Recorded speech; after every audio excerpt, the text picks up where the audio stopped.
Mathilde Panot, en ce jour de rentrée scolaire, est revenue sur la nomination du Premier ministre, qui devrait intervenir dans les prochains jours.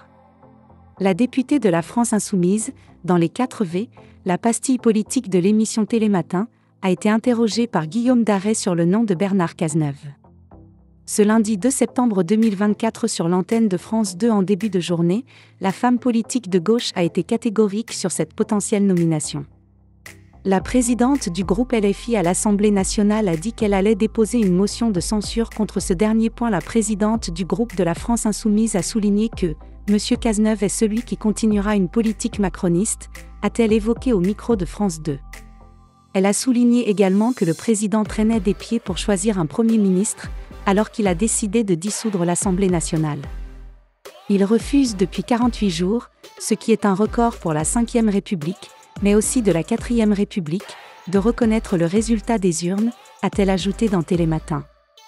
Quelques jours après la venue de Jean-Luc Mélenchon sur TF1, Mathilde Panot a donc tapé du poing sur la table en ce lundi 2 septembre 2024 dans les 4V. Je le dis maintenant, ça suffit. Vous voyez que le président de la République reçoit aujourd'hui l'ancien monde. Eh bien nous sommes républicains, nous sommes démocrates, et nous demandons à ce qu'on respecte le résultat des urnes, a-t-elle spécifié. Après que Guillaume Darey ait été victime d'un malaise en direct, il a demandé à Mathilde Panot les raisons pour lesquelles son mouvement a enclenché cette destitution du président de la République.